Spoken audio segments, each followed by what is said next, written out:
I'm going to be taking a break from making these YouTube videos about non-duality. Stick with me and I'll explain why.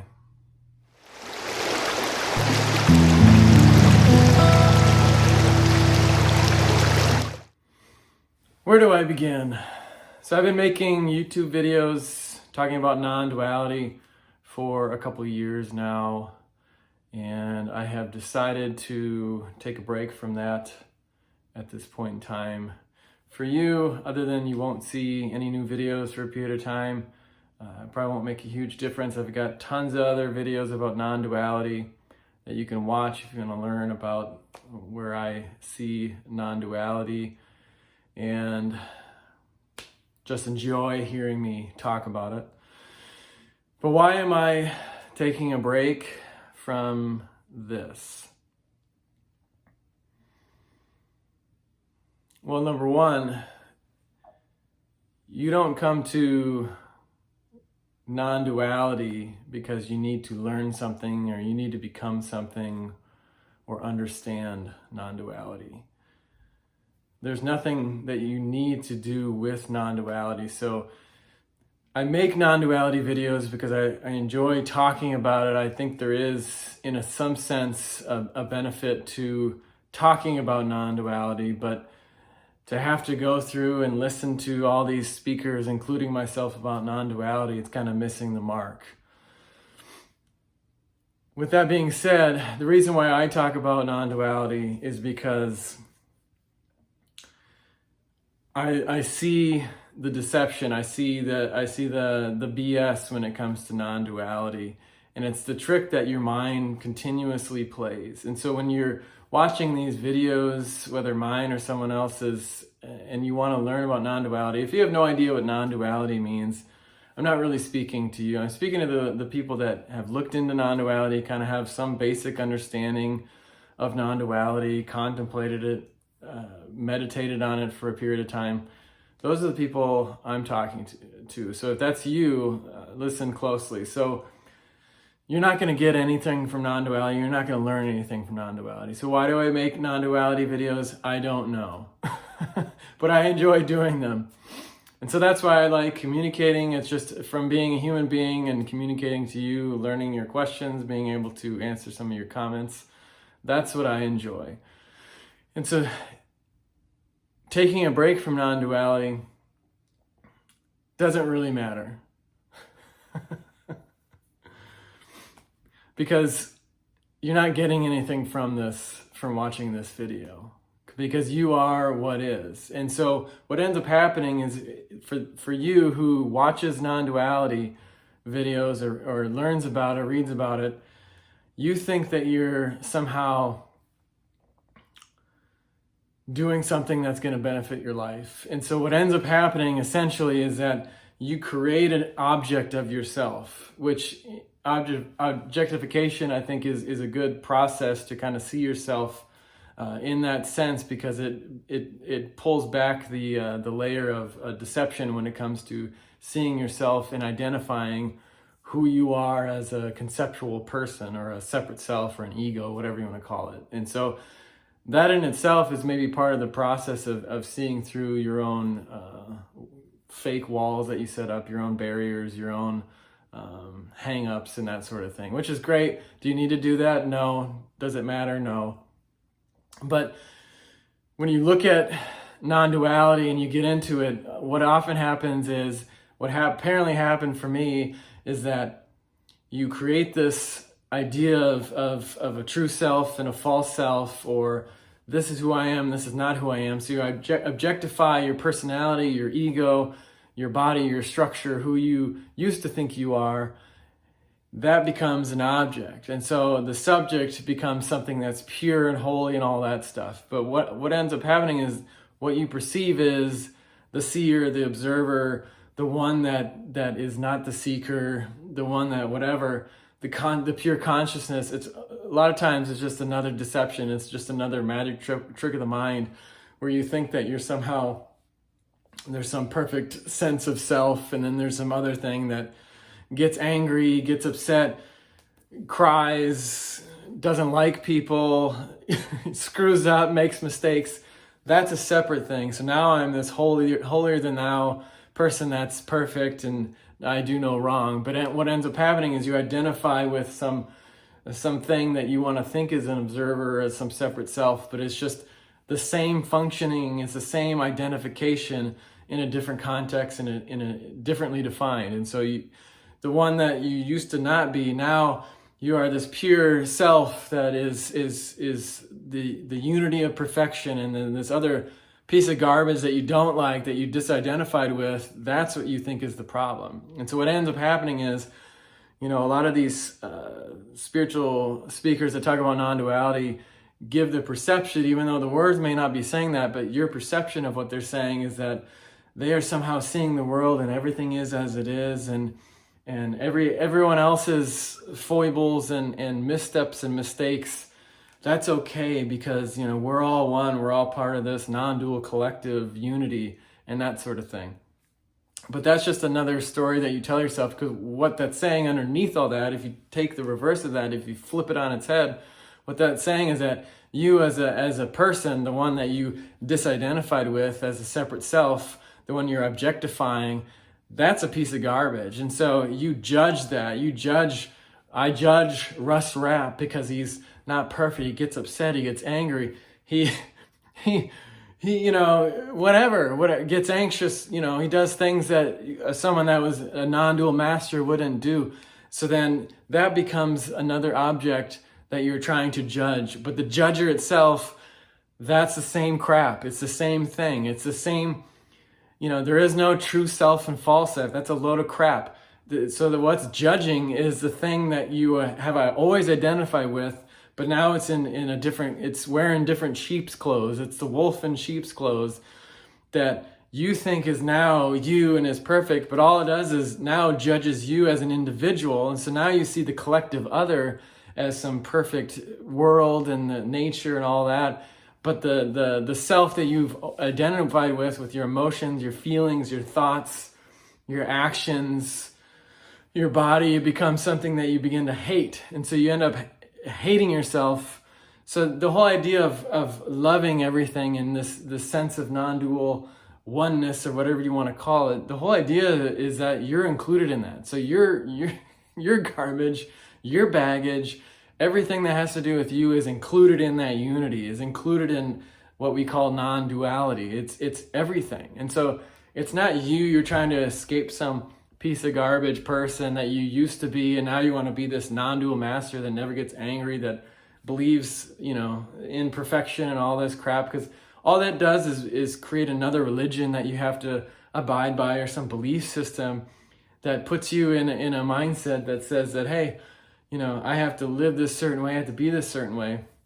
And so people can even take that and say, well, okay, non-duality says that there is no meaning and there is no purpose, and we give every life the meaning that it has. And so they take that as the do what thou wilt. So you can do anything. So there's no meaning. It's just a dream. It's just a story.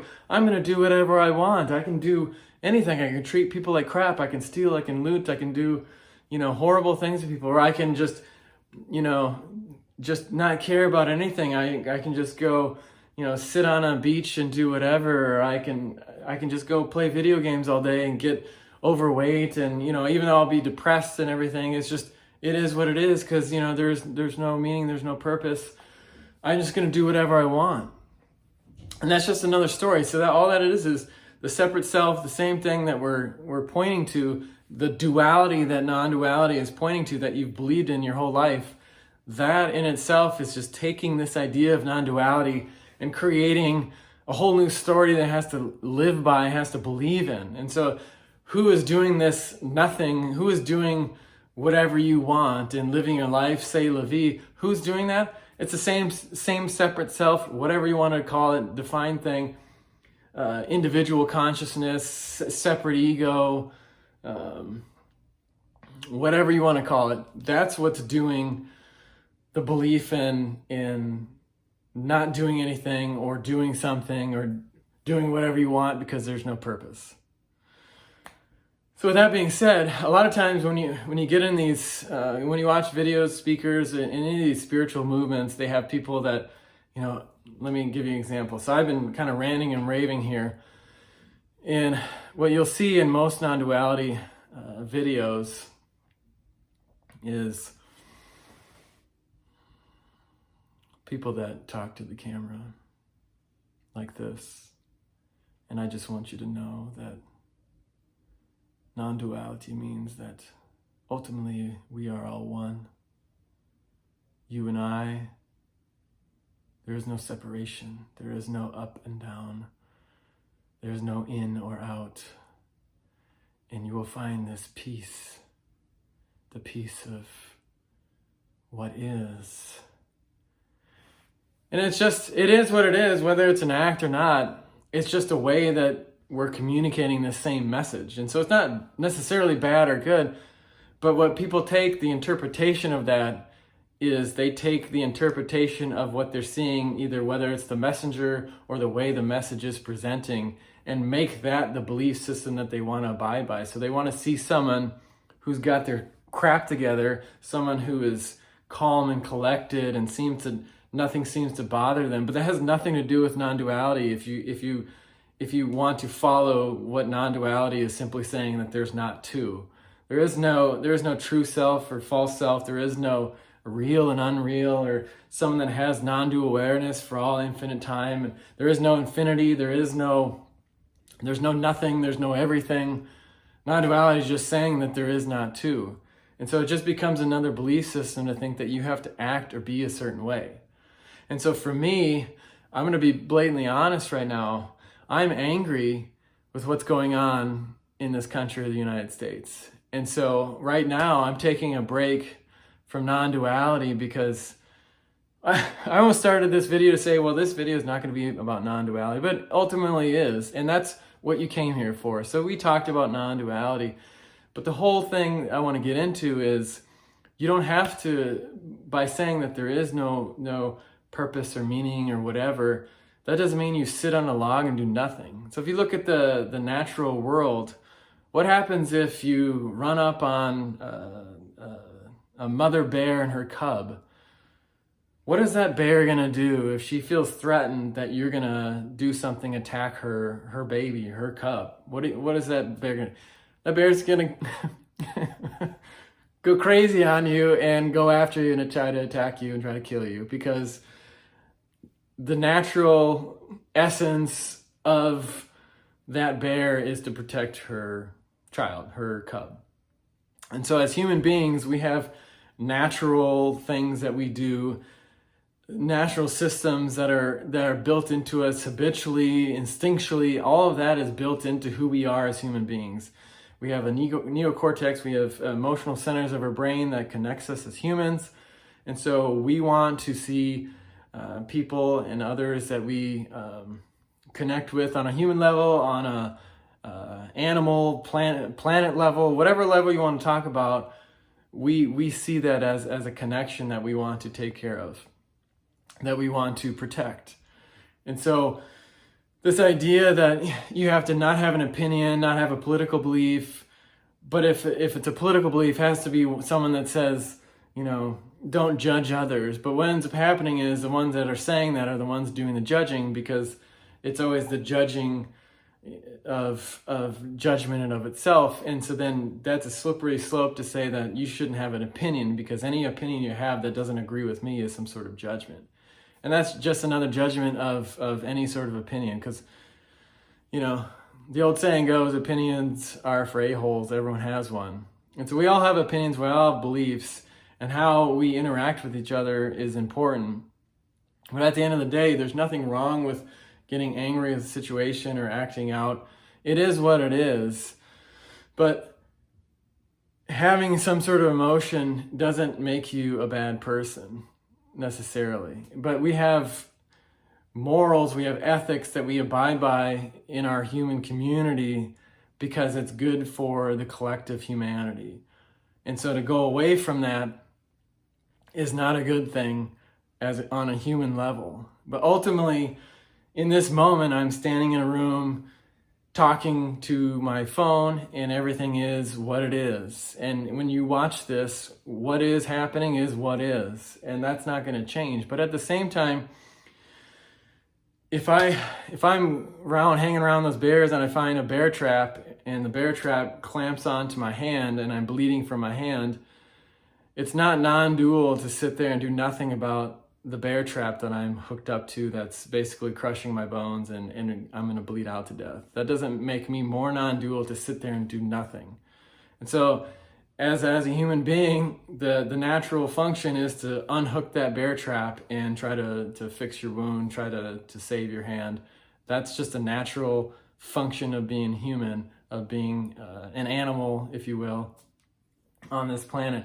So then what the mind does by saying that is it tries to say, well, there's the natural and the unnatural. There's my true self, my false self. There's what I should be doing versus what I do, or so it's like the super ego versus the ego versus it. It all plays and all separates to try to like basically segment off your life and your identity. But all that is doing is saying that there's something that you should be doing or something you shouldn't be doing and what's natural. So then your mind comes into play and wants to play God and pretend that it knows and tries to define what it is. And that's fine. There's nothing wrong with creating rules and laws and structure based on how we can interrelate with each other. But that's just how it is. It's not something that, whatever happens is what comes up, is what is. And so if you judge what is, if you don't judge what is, either way, your connection with reality, with the truth, with what is, never goes away. It's here infinitely at all times. And so I've kind of dodged around the reason why I'm taking a break from making these videos, because I make these as a fun hobby. I enjoy communicating, but at this point in time, I feel as an American, as a human being living in the United States, that there's an election issue going on right now where there's a lot of potential fraud that's happening in this country. They're trying to steal the election from Donald Trump. And that's just a story I'm telling you right now. Whether you believe it a lot or not is based on, in a lot of ways, your upbringing, what you've learned, your morals, your values, what you believe, what kind of news you read, what kind of books you read, what kind of everything about that, what you identify with politically. Because, since Trump is called racist and homophobic or whatever term that we try to divide each other, he's the most divisive president. But the terms that are dividing our country are those terms. And so the people that are actually divisive are the actual ones that are coming up with these terms.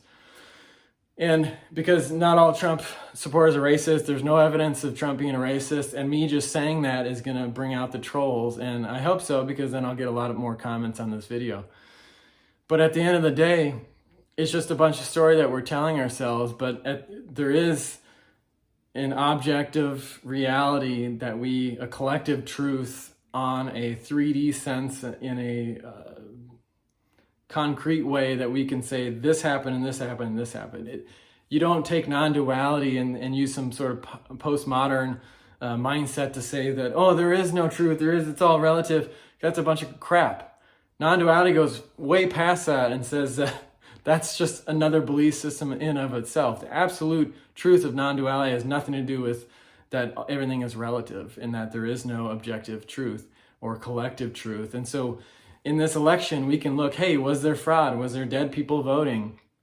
Was there issues with the voting machines? Were the people that are Republican poll watchers, were they allowed to see the vote? There's so much evidence coming out of a lot of chicanery, sending out millions of ballots to anyone and everyone, that there's so much potential for fraud there when they're unsolicited ballots. This is the election of the American people that's under duress. And so it's super disingenuous for anyone on the left to criticize someone that's standing up for the truth, for fair elections, for legal and legitimate voting. To say that you're against that or just to brush it under the rug is totally illegitimate if you care about this country, because it's not a partisan, it's not a political issue. If we want to talk about unity, we come together unified on the fact that we need to make sure that this election is legitimate. We need to take it to the courts. We need to figure out if there was an issue with it. Because if you just say, well, unification is just listen to what the Democrats say, or unification is listen to what the mainstream media says, or we should just shut up and go along with the fact that this is how it is, that's not truth. That's not finding out facts. That's not reality in the sense that we can objectively see what's real and what's not. And so if we want to talk about unity, let's talk about unifying as Americans to make sure that our elections are legitimate and that there's not a lot of voter fraud going on for the 2020 election. So this last little bit had nothing to do with non-duality, but non-duality has everything to do with nothing and everything. And so it doesn't really matter, but this is what's coming up right now. And so there you go, whether you hate it or you love it, or you're ambivalent to it, or maybe you didn't even watch to this far, it doesn't matter.